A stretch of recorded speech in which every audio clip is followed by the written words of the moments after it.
Reflecting on your 9 months here, how do you think Daphna has changed? So much easier that people can just say what they think, Yeah. even if it's unpleasant. I tell you not. I was about to dance there. Learn from the best, professionals in their field was really prestigious for me. What is your best memory? And then I looked at this email and I was like, that cannot happen. The confidence of, presenting myself and, looking at new positions, new opportunities, and be able to actually see myself there. Hey friends, I have Daphna today. Daphna is an agricultural lawyer who is from Israel and who is a Humphrey Fellow. Daphna.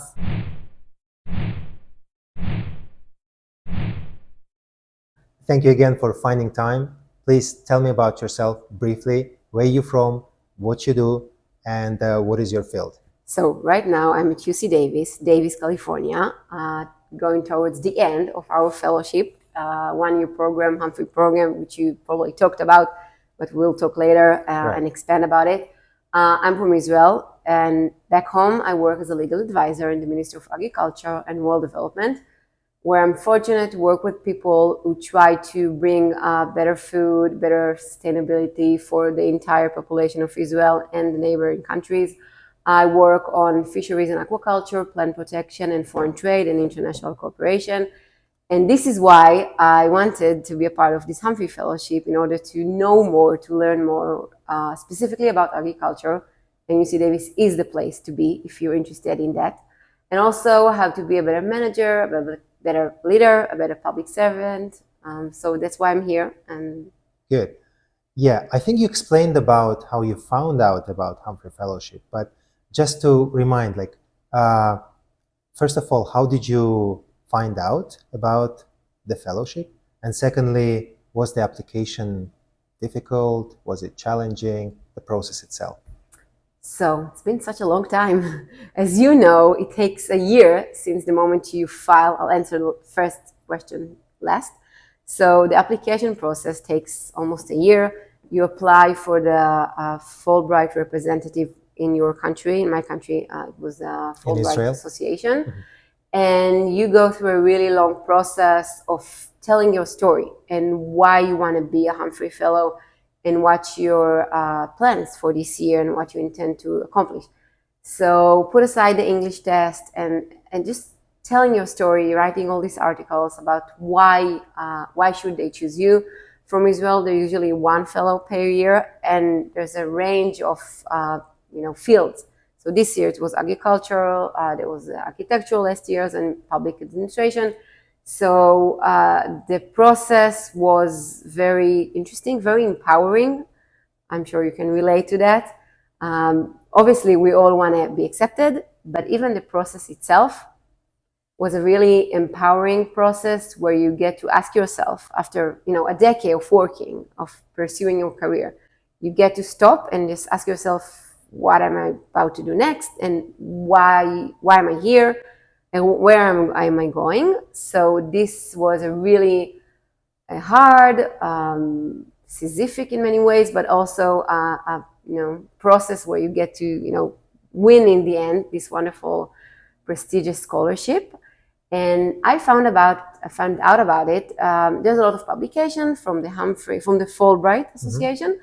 But also I knew a woman who works in the government as a lawyer, and she participated in this program a few years ago.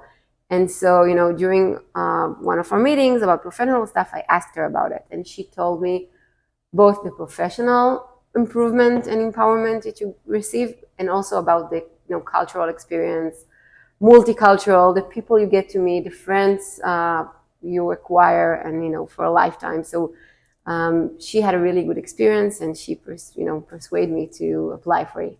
Good. And out of curiosity, do you remember the day when you heard the results? Of course I do. It was our sacred holiday of Passover, and I was with my family, and the kids went to sleep. And I just opened the mail, just out of curiosity. It wasn't even a work day. And then I looked at this email and I was like, that cannot happen. And I told my partner, which obviously supported the process, but I don't think he imagined the next step of actually being accepted and having to go abroad. So we showed him the email, and we just decided to put it aside for the rest of the holiday. And afterwards, I started talking to other people that has participated in it. And as the days went by, I knew that this is something that I really want for myself and for my family, and for my future career and progress. Yeah, that's good. I think lots of things about that special day resonates with me as well. I had the same experience. Tell me about your day. Or did you? I was imagining it for a long time.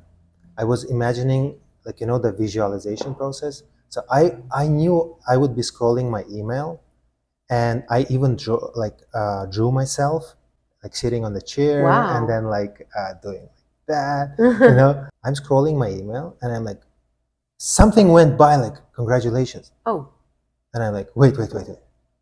Coming back, checking it, and it's like. So did you do like this? I did everything. I went to see my accountant because it was also a salary day.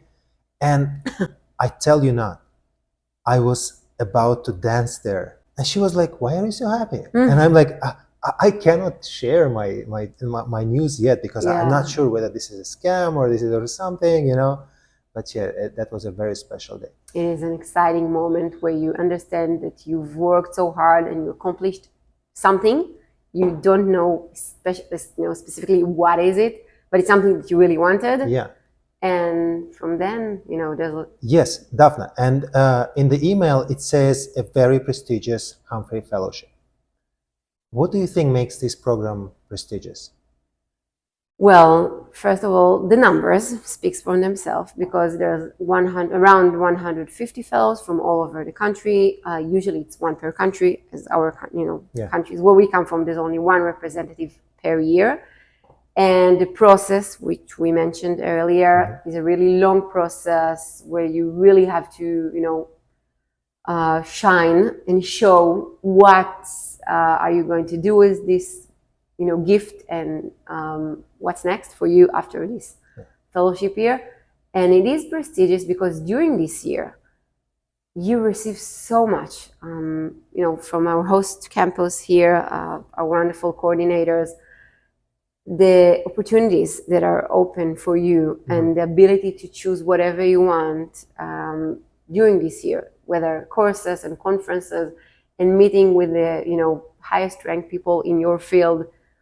And just, like a kid in Disneyland, but only, agricultural Disneyland or public service Disneyland for me.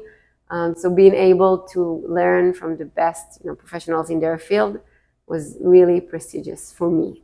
Talking about the whole year, so today is the 6th of June, but this is the end of the program. So thinking back of the 10 months period, what is your best memory?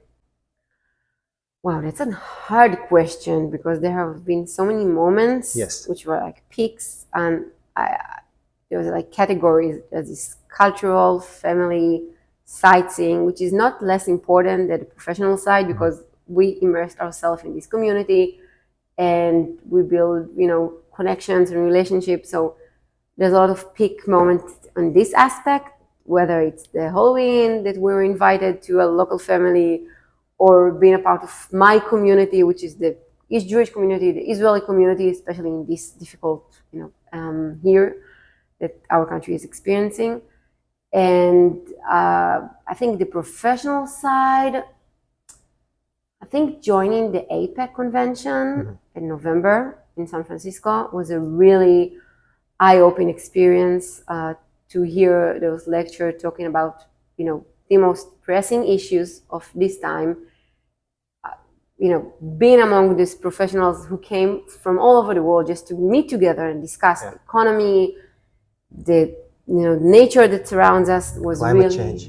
So, Daphna, I'm amazed by how you managed your time here because most of fellows are single, like being in Davis, they are like on their own, but you came here with your family. And despite that, you managed to be in classes, you managed to spend time with family, you managed to attend conferences and do your professional affiliations. What is the secret of managing so many things at the same time? Thank you. To begin with, there's no secret, I think. Just have to understand that, time is limited, and, first thing you learn as a parent is that you cannot have it all. Not even as a parent, as an adult, you can never have it all, and you have to choose where you want to put your time and your energy, which are also a limited source. And so I just was really focused on the things that I wanted, and I think I didn't know where it's going to unfold, but I had these targets, these goals that I wanted to achieve, those courses that I was interested in, and I just, manage it, and I learned that you have to focus on one thing when you're doing it. And when I spent time with my kids, it was a very meaningful year for them as well. They went to a new school, new language, new culture. And I also have to, be emotionally there for them, not just time-wise, but, attention-wise. Yes. So when I was with them, I was 100% with them. And when I was in courses, when we went away for conferences or the community college residency, I was completely there. And I had a lot of support, both from my partner, and the kids were okay as well. And also, friendship that we made during this year that, reminded us how much community is a valuable resource in your life. Also to achieve your goals and just to be, a happy member of community, of society. So I think that, it's been a short time, almost a year, but we've managed to create this, base here of people that we helped and that helped us. So it's also, a lesson to take, that wherever you are, just, establish your community, be a part of the community, whether it's a local community or the one you brought from home, but expand your, connections. Reflecting on your 9 months here, how do you think Daphna has changed? In what ways? Well, so far, think I gain more confidence. It's not that I see myself differently, but I have the ability to approach new people, to know that my value is being seen outside, and that I can reach to people who have a lot of experience in their field and have less experience, but I have something to give to them. I have a story to tell myself. I have my own, point of view, and I have a lot to learn from them as well. But it's not like equal or unequal. It's just the confidence of presenting myself and looking at new positions, new opportunities, and be able to actually see myself there. So I think confidence, and we all have some confidence because we got here after a long process. You can assume that we wanted it and we thought ourselves as qualified, but even so, gaining this extra confidence, this extra experience of doing things outside of your comfort zone was something that I now know that I can do more easily, and it's really great to be uncomfortable. Excellent. Yeah. Try new stuff. Not being afraid of uncertainty, right? Yes. Also, failure. Like, I think we discussed that before applying, you always have the no with you, and only if you apply, you'll be able to get the yes and get in. Right. So there's no way you'll get in if you wouldn't try. Exactly. So you should try anything you want to achieve. You just go for it and try it, and you might fail, but you might succeed. Yeah. They say if you try, you have 50-50 chances. If you don't try, you have 0 chances. Exactly. Yeah. So, and this is the mathematics side of the engineer here speaking. I'm a word person. Exactly. Good. Daphna, so the program is finished. What are your plans? Having the toolbox that you got from here, that you got from this Humphrey experience, what are your plans now? Well, I am going back home to Israel to the Ministry of Agriculture, where I go back with a lot of experience and vision, and a lot that I want to, do and immerse myself in.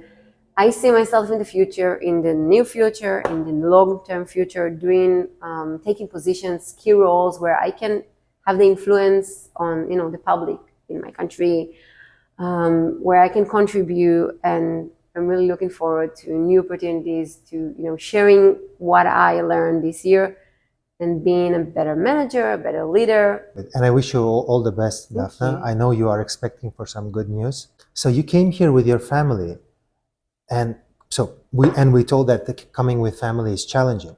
To make the process, to make the coming, especially for the kids, as smooth as possible, what would be your advice after having this whole experience?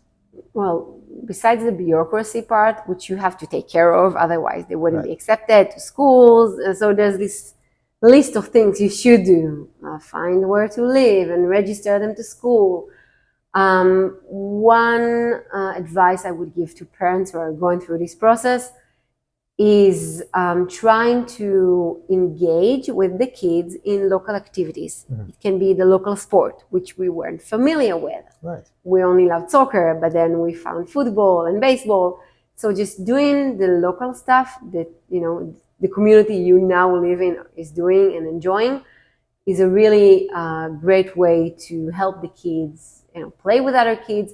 My kids for a really long time didn't speak the language yet. I think they did understand, but sport was their way to, engage with other kids and interact with them. And it was like sign language, but they played. So for hours outside, I met friends and you just, spent time with, when there was no word that was, being said, but they understood. So I recommend sport as a nice way to engage. If we could manage to pass all the learned knowledge to the new fellows, in that way the program could become even more better.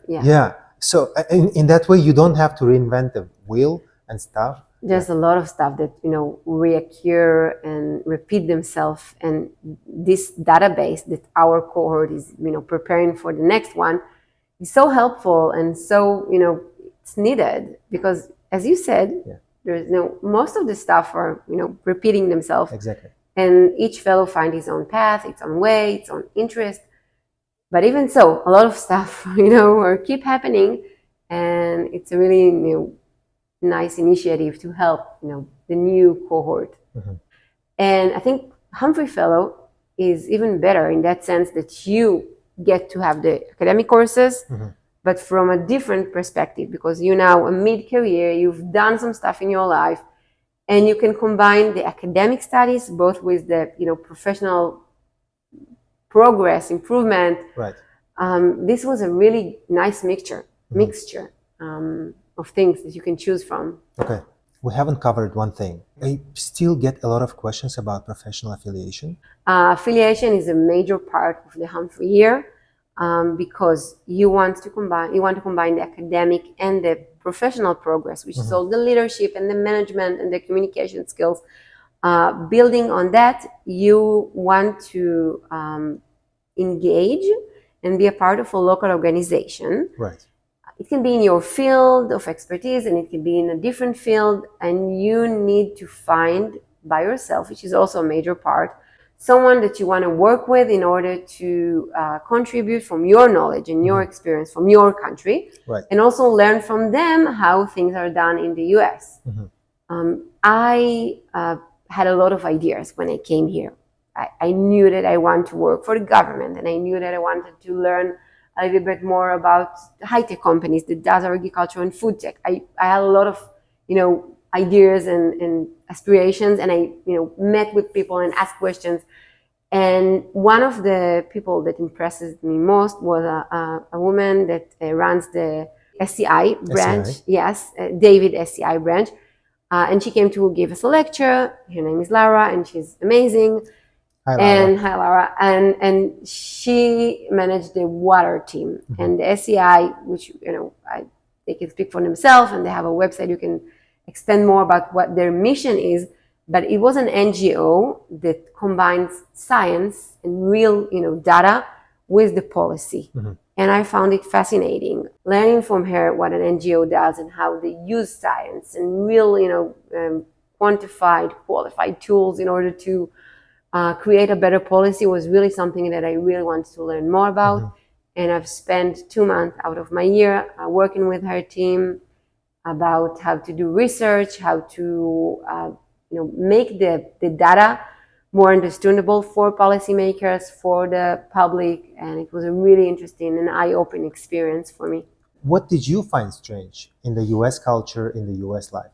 Well, US is a really big thing, not just geographically, but also culture-wise. So, the West Coast and the East Coast and, countries in the middle all have different culture and nuances that you only get to experience when you're there. Right. And even then, you don't really understand everything.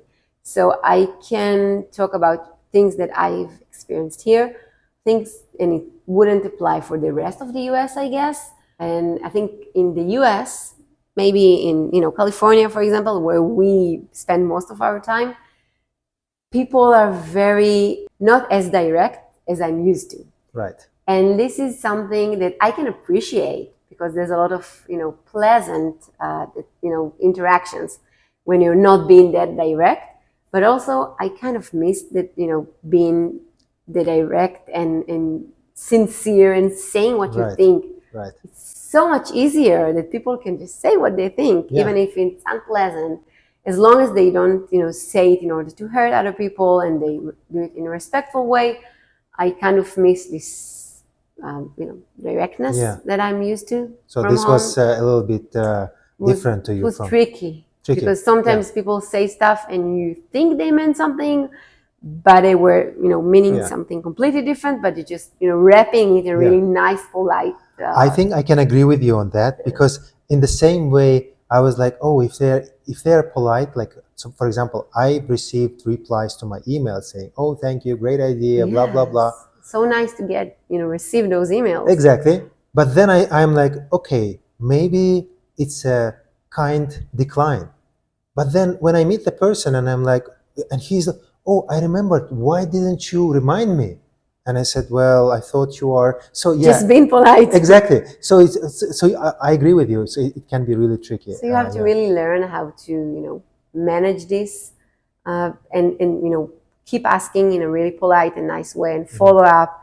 And you learn this during the way. You learn how to do it in, how the people here are doing it.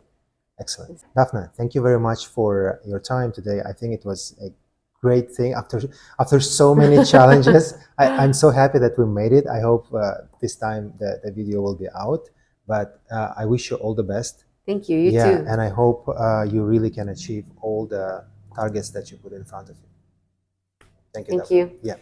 In the future, Daphna, would you be thinking about continuing your research?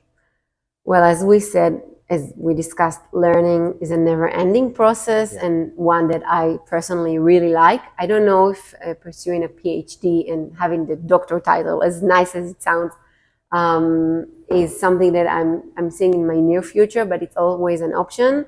I really like to do attending classes and learning from experts in their field and then using those tools. For example, my mother.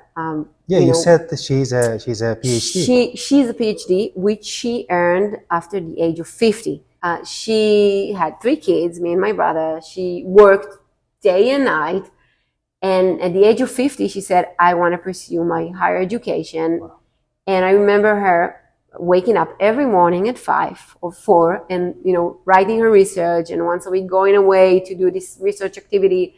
And it took her years until she accomplished this PhD. But wow. I think it was one of the proudest moments for her and for us to never give up your dreams and becoming a professor at the age of 50 plus after doing a career and raising a family. And there's always, I wouldn't call it a second chance, but there's always opportunity to achieve your goals. And for her, doing her research and writing and studying and then, giving this knowledge further to other students, that's something that she wanted and she accomplished it. So it's a really good example for us. And I think I'm hoping that I'm, presenting the same example for my daughter and my Yeah. two boys. Never give up your dreams, and just, keep on working in order to get it.